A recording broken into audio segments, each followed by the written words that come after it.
Welcome back to another exciting episode of Tech Tuesday. As usual, I'm your host, Jordan Evans. Today, we're thrilled to be joined by two incredible leaders in the senior living space, Amber Rogotzke, President and Principal of Health Dimensions Group, and Kasey Devine, VP of Strategic Growth at ProCare HR. We're diving into how tech is transforming HR and resident care in senior living communities. Amber and Kasey are going to come on and we're going to talk about some exciting things. But before we do, here's our awesome intro.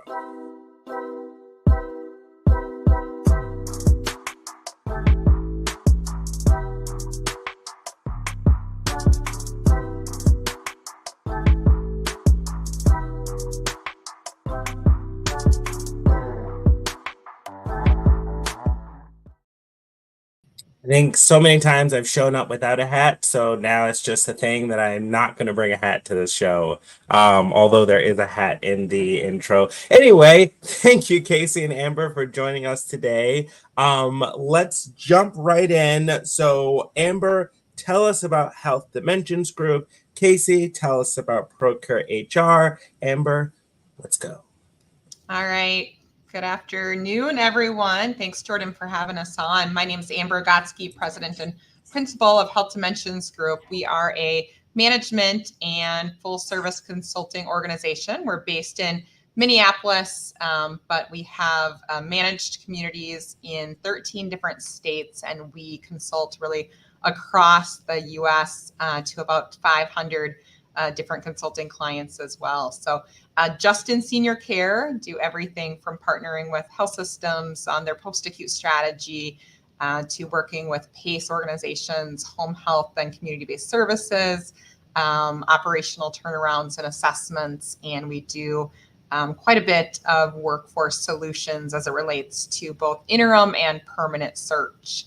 Our 55 communities are really the full continuum, everything from skilled to brand new senior living developments. We opened a couple this year with a couple of our partners, which we're very excited about, and just really excited about growth in the future of senior living. Awesome. And Kasey, tell us about ProCare HR.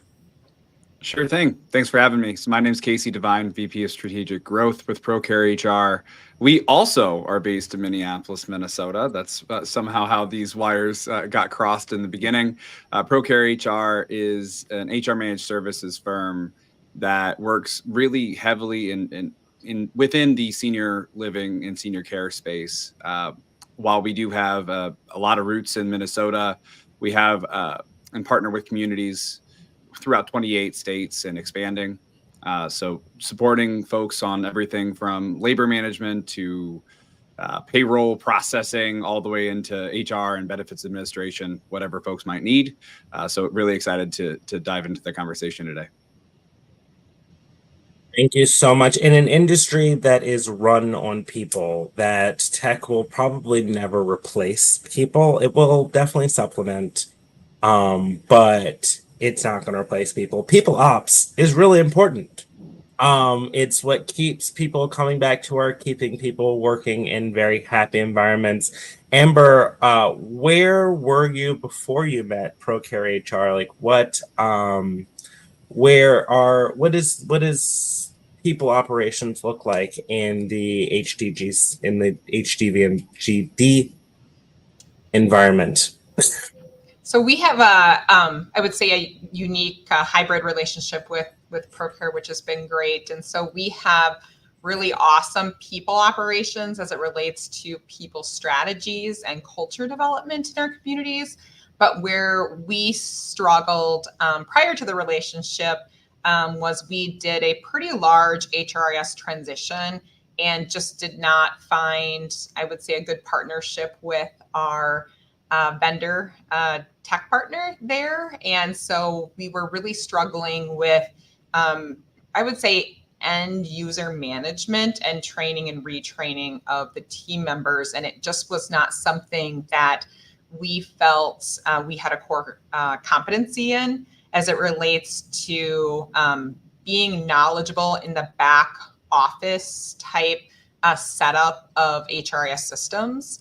And so one of the things that brought us to ProCare was really their knowledge in setting up really the back office around how people get paid, the taxation as it relates to the various states and keeping on top of that. And we typically partner with different tech solutions. And so instead of continue to build that, we decided, let's look for a partnership where we know that they can be the experts and we can do what we do best, which is really continuing to focus on the people operations, the strategic part of it, and let someone else handle the tech piece of it to free up our other leaders. Just for our viewers, a brief tech or technical wording. HRIS, Human Resource Information Systems. It's the backbone of all HR. It is where you get all of your stuff, your payroll, your talent operations, all of it just runs through your HRIS. And so whereas some can go, like when you buy flooring, some can go to Home Depot and they'll install it for you and they'll do all that. Or you can go buy the flooring from Home Depot and then find a contractor who can help you with other things around that project and also identify other solutions. So to stretch the metaphor. Great translation. Yes. glad to be here. I nerd out about HR, which is how Kasey and I got to talking about this. And Kasey, as our expert contractor, you come in and unlike, if you go to ADP and ADP says, okay, well, we'll do, for example, we'll just come in, we'll help you get set up. And then we have our team of people that can help you set up. But you go the extra mile and talk about that extra mile. Absolutely. So just being clear, you absolutely don't want me administering your payroll or HR. I'm not the expert there. We have a lot of great people on our team that are. But speaking on their behalf, and going a little bit wide and then narrow. Yeah. This is all, and this is what Amber called out. This is all we're doing all day, is working with groups similar, makeup. We're really diving into the changes that happen because if you have an internet connection, you understand that labor law, payroll, all that kind of stuff, all those regulations are changing almost constantly somewhere. And especially if you're a multi-state operation, that can get very cumbersome very quickly. So our value proposition really is specifically, hey, we're focusing on this as a full-time job. And second, we're employing nearly 70% of our support staff from the industry. And so it's not just the fact that we're really good at HR, payroll, whatever it might be that someone needs support with. It's also the fact that we're hiring people who've done that at the highest level that also now want to take a step and serve multiple partners, multiple different communities, and really transition into being a thought leader there too. And it's, let's call a spade, like that kind of work is very important because there's nothing that will ruin someone's culture like not getting paid on time or properly. Absolutely. It's also a very risky proposition because there are so many different things that can go wrong in that process, and the landscape just shifts as well. And so that's what our team's very good at. And we have a lot of amazing folks that are diving into those processes on our clients' behalf. It's important to find the right person to do the job because, Amber, you mentioned culture. Kasey, you mentioned culture. These are mini cities. They're cities with different parts that work together, and their culture runs on some of the things that the infrastructure of that city, supporting all of the things in communication and making sure that people are able to provide resident care. And so when the highway is down, people can't get around. The city can't work, and thus the culture cannot work on the behalf of, and then you get all of these problems and all of these things. And so making sure that everything runs perfectly is important to making sure that your nurse can clock in, that they can continue to get paid so that your dining staff can continue to wait and not have to worry about feeding their families, because when we talk about frontline staff, as I'm very passionate about talking about frontline staff, they work often paycheck to paycheck. And so a delay in that paycheck is everything. Mhm. So in working together, now tell me, Amber, about some of the success stories. Like, tell me about some stories and how really some things have made night and day difference for some of your clients. Yeah, so I'd say probably the best example is, as of recent, we are in process of onboarding 13 different communities in 4 different states, which is really exciting for our growth, but all sorts of different communities. And so one of the things that we've been able to do through our relationship is create this trust of onboarding with our new communities. And so we will gather the necessary, data intel for ProCare. We will get it to them as quickly as possible. They're able to really work on the behind the scenes items that are not, at least to start out, are not employee facing. And so making sure that they're able to work on that while our team is able to get in front of the team members and assure them that it is going to be as seamless as possible. How much can we import into those systems so that they do not have to re-enter all of their information over and over and over again, giving them reassurance that once we are up and running, after we've entered all of our the data behind the scenes, that they will be provided proper training. And so ProCare hosts training above and beyond what we do on site. They also do virtual training for all of our team members as needed for logging into the systems, if they have to reset their password. And so most of our communities have a dedicated HR business office person on site. And so that's just one more thing that they don't have to get bogged down with password resets and whatnot. And so they can call the ProCare team, who has a dedicated customer service line, where they can actually reset their password and be more readily available than waiting for that HR manager to be, behind their desk to be doing that, which then frees up that person to be, really focusing on the things that we need them to be focusing on. So the recruiting, the onboarding, the retention of the team members, really engaging them in the ways that we need them to be engaging them through conversation. I know we've all been where it seems like the majority of the time we spend on the phone with IT than actually doing our job. We talk about the different aspects of HR. So we talked about payroll, and we talked about benefits, and open enrollment's a big season. And so making sure that transition isn't happening during open enrollment so that people can sign up during the time they need. One of the biggest things that is the biggest trouble that we always have is workforce. We always talk about workforce. How are you using, and I'm really curious to hear that, Kasey,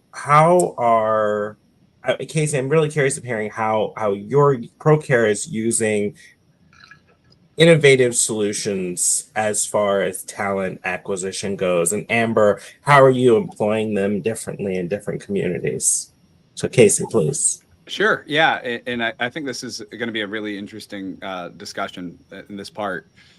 Hitting on all of that, like, I think one of the things you need to keep in mind as you enter into the workforce discussion is that there's almost nothing more, more personal that someone can do outside of their home than work. I mean, you're signing up as an employee to trust another entity that if you do, what you've agreed to do, that in return, they're going to help you take care of your family. I mean, that's incredibly personal. And so, I think that, like, let's call a spade a spade. In the industries that we serve, there are challenges. And I think first step is the mindset, which is that we're not going to argue for our own limitations. And that's the first thing. And the second thing, diving into the more specifics of what we're up to, is without giving away trade secrets, we're learning from other industries And I think that that's something we can do. I've come from a background in HR tech and outsourcing that wasn't specific to senior housing,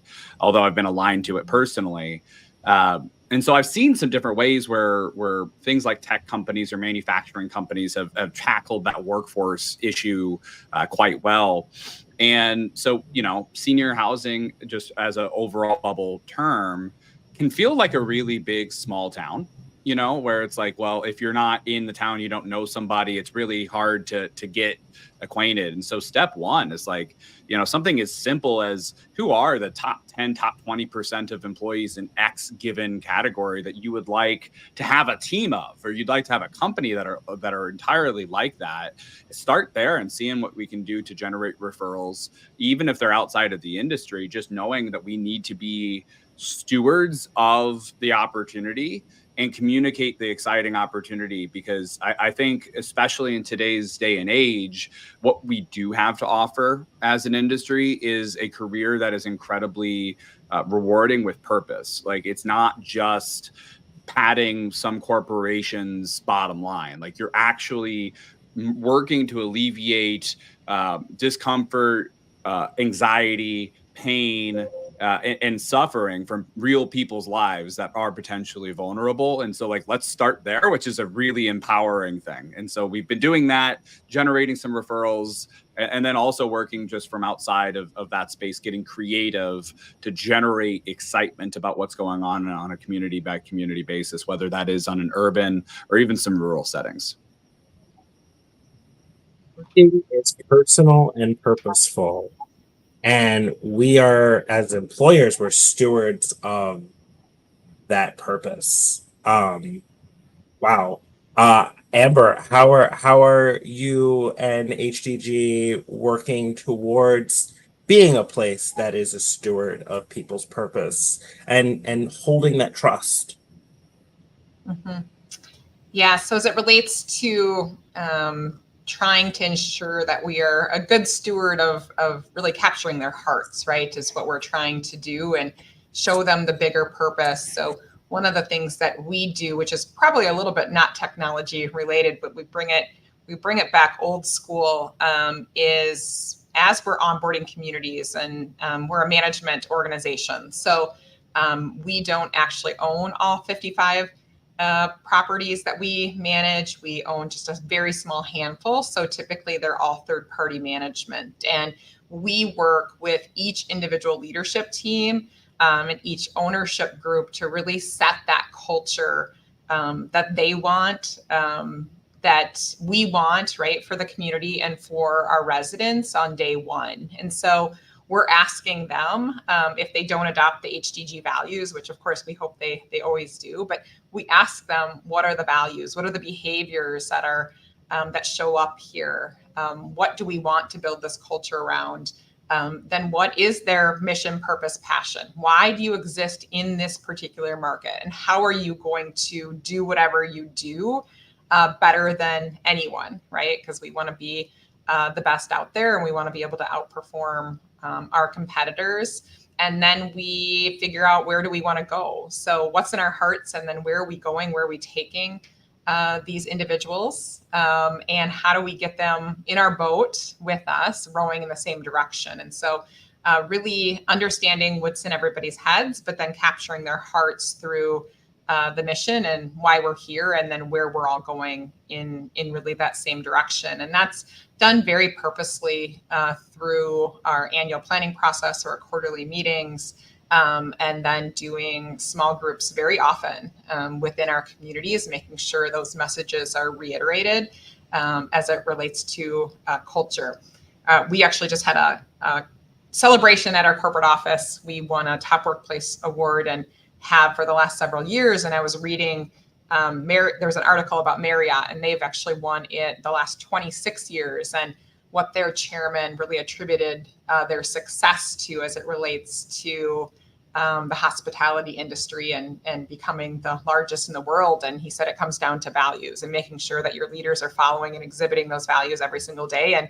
And we wholeheartedly agree with that. And it's something that both Aaron and I, as owners of Health Dimensions Group, feel very passionately about. And some people refer to it as the really the small stuff, right? Or the really the fuzzy stuff that they don't want to get in touch with. But I think it's critical to driving that culture, which then drives the innovation and the technology and, just even adaption of that technology. I'm hearing accountability, accountability, accountability. Showing them their greater purpose is just giving them insight of how everything that they do every day affects everyone and everything. But then, as speaking specifically to frontline staff, but then speaking to leadership, showing doesn't always have to be in education, and we always think about like training and orientation, like that's the only time that they're learning, but they're learning by how you govern yourself, how you show up, and following and exhibiting that purpose is giving them accountability. Because if you see your leadership performing a certain way, then you are accountable for how they show up, or you see how they show up, so it's not like something is new to you. Absolutely. The biggest touch point in, I think, beyond also hiring a workforce is training.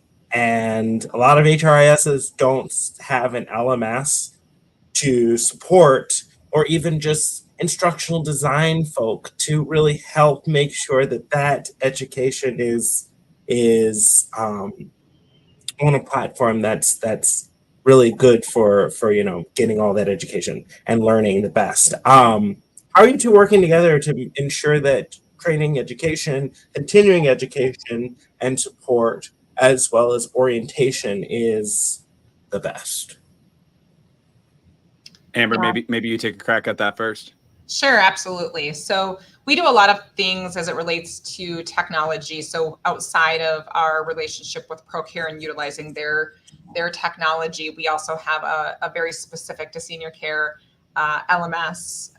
But I would say as it relates to ProCare, and as we were starting to form this relationship, one of the things that I wanted to make sure was front and center is that employee experience, right? So what is it like the second those team members or candidates really are applying? Like, is it easy? Like, did it show someone a glimpse of your culture? So can we upload videos? Can we have a quick apply? Like, what is that experience for them before they even become actual team members? And then once we decide that they are team members, like what type of engagement are we pushing forward as it relates to that middle ground before they officially become a team member? Like, what is that experience? It can't all be housed via a computer, but there are so many things that are done behind the computer. How do we keep it engaging and making sure that ProCare is pushing its technology developers and partners to make sure that it's as engaging as possible?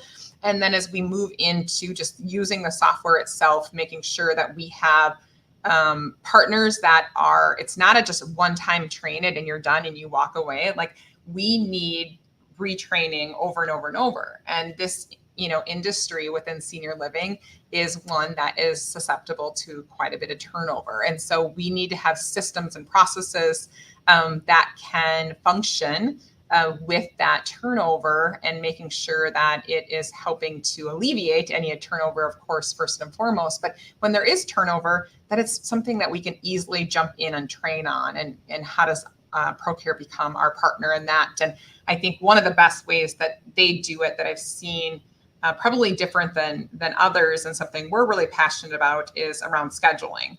So what do we do different from a labor management and a scheduling perspective that makes team members actually want to use whatever technology we are adapting to? How do we keep it simple enough so it doesn't overcomplicate things, but engaging enough that they are wanting to log in and they're incented or rewarded for logging in? So really trying to capture that gamification as it relates to both training and scheduling, and just getting people excited about wanting to utilize the software. Because if they utilize the software, then again, there's more time for leaders to be out there engaging and coaching with team members versus handling the technical piece of either scheduling or any sort of HRIS issues that may come up. And so that's where I would probably highlight if I was Kasey, is they've done a lot of engagement as it relates to that scheduling piece. That's been really fun to see.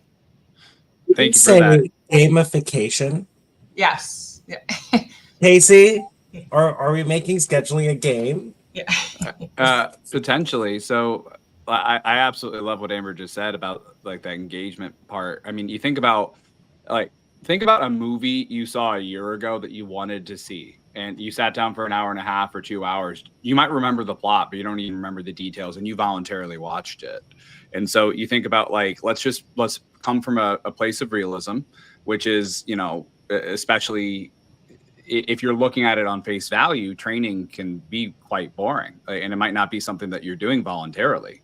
And so if you think about like, hey, like these are humans that we are trying to educate, and so that they can not feel like they don't know what's going on, that they can, you know, show up to the best they possibly can, etc. So like connect to that. Second thing I wanted to share about this idea is like the technology is a huge thing, but it's not going to replace the culture of learning. Like you have to be able to know what you're doing and why, and be able to administer it using a pen and paper if you needed to before that. Like I want to call out, like the technology can make a good program great, but it is not going to make a program and then you just like, I paid X number of dollars for a good LMS, and I should expect that everybody who works in my organization knows everything there is to know, because that's just not realistic. The gamification is huge, and it's meeting people where they're at. But Amber said something incredibly wise. She says a lot of very wise things, but the one I want to call out is the leader interaction. That's really where the rubber meets the road, which is that in-person or at least video communication between a leader and the person that they're supporting. Because what that leader expects and inspects is going to be the behavior that's driven. And again, this isn't like an input output. We're not dealing with computers, and we're not dealing with cars or machines. We're dealing with people. And so leading from that perspective, connecting to why we're even doing this, it's not a check the box, and coming at it from a place of empathy is great. And like, that's why the gamification, when you talk about scheduling and all of that stuff, even works, is because it's with people in mind on the front end. James has a question. How can digital payments for senior care be simplified to bridge technology issues that seniors face? More focused on, I'm gonna, if you don't mind, James, I'm gonna switch this just a little, because I was just reading about this in I don't remember. I was just reading about something, and it's a big thing that we're always talking about when it comes to workforce, which is paying as soon as we can, because we just talked about the demographics of our frontline workers, and needing that next day pay, or that same day pay, or that instant pay, that, you know, are unfortunately now our providers are competing with agencies on getting money as soon as they can to their frontline workers. How are you? What are we talking about? Like, Kasey, go ahead. I'm surprised and really impressed that you said it in 3 different ways that didn't manage to say a brand. So like, kudos to you. That was a great thesaurus moment. The concept of that is called earned wage access, or EWA, without getting like, you know, if you say a tissue or a Kleenex, you're actually branding something. And that's huge. It's something that through our technology and through partnerships, we don't do that ourselves, but we do have partners that would integrate with the tech that do that. It's absolutely huge. Like, there is nothing, like, going back to one of the points we made earlier, there's nothing more important and meaningful to somebody than pay, because it's not just the money, and it's not like selfish, but like what that represents, being able to pay rent or bills or a mortgage or get gas. Like there's something deeply secure about knowing how and when that's gonna be there, and giving folks the freedom to be able to do with it what they need to and what they will. So really encouraged by some of that. And I think to throw out a prediction. Within the next 3 to 5 years, we're going to be talking about earned wage access the same way that we used to talk about direct deposit. It's not going to be a feature anymore. I think it's just going to be the expectation that it's offered. Yeah. We do use it too. I would say we've used it for the last several years, and I would say you probably get 10 to 15% that actually do utilize it. But I think just knowing it's there is, to Kasey's point, that comfort of having that security of knowing it's there if they do need it has gone a long way, and team members feel that it's a great benefit. So it's been wonderful just to be able to showcase that as an option. And again, it typically doesn't cost the employer anything. I mean, it's very minimal, if that. Well, this has been chock full of things. I just, there's so much. I just want to throw out some things I've learned in this episode. One, working is the most personal thing that you can do outside of your home. And that is like, that really takes the relationship that you have with your employer and makes it way more meaningful than we talk about. And then it makes you start wanting to throw things out of the way, like, check your feelings at the door. Well, if this is the most personal experience I can have outside of my home, how do I check my feelings at the door? And nothing more is more meaningful in that experience than pay. And making sure that you can get paid. Learning things outside of our industry, like UX, when it comes to people operations. UX meaning, for all you people out there that are sick of the jargon, user experience is so important in making sure that they're not just coming to work and just working, but it's a enjoyable experience, not just providing care, but in every experience, every touch point. And speaking on touch points, leadership needs to have touch points. They need to be able to touch and see you, because seeing is where we are inspecting and not expecting. You quickly added that, and I was like, I like that. It's so much. I thank you both so much. Do you have any other takeaways for us, please? I was just going to say, my main hope for the communities and other organizations listening out there is just making things as easy as possible, going back to the employee experience and making things as easy as possible, and then automate as much as we can, right? We know technology is coming. Let's utilize technology, both feed in, but also make sure the technology is doing the work for you and your vendors are doing the work for you that you need them to do. But jump in and figure out, how do we free up our team members and our leaders to do what they do best, right? And it comes full circle back to that mission and leading with their hearts. Yeah, I would just say, on behalf of ProCare, we're very bullish and excited about the work that HTG and team are up to. And one of the things, if you take a takeaway that might have been not said from Amber, is that like the team raised their hand and said, we need help with X, Y, and Z. And that might not have meant that was even obvious on the market, but communicating with vendor partners to build the reality that they needed. And I think that's something that next time you go to your a webinar or a live stream like this, or even a conference, don't be afraid to be real about what's going on in the organization, and go to those subject matter experts and ask for help. That doesn't necessarily mean that they have it in a canned box and ready to go, but we are surrounded by folks who are deeply passionate, care, and want to see a better tomorrow. And so, whether it's ProCare or not, don't be afraid to raise your hand and create that with them.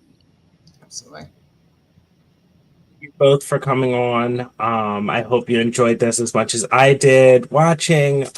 This has been another episode of Tech Tuesday. We're here on Foresight's channel, on Foresight's website, on Foresight's channel on YouTube, as well as on LinkedIn and Facebook. And you can see those down in the left-hand corner right there. Please reach out if there's a topic you want us to talk about. Just keep coming back. This is great conversations. And we'll see you next week.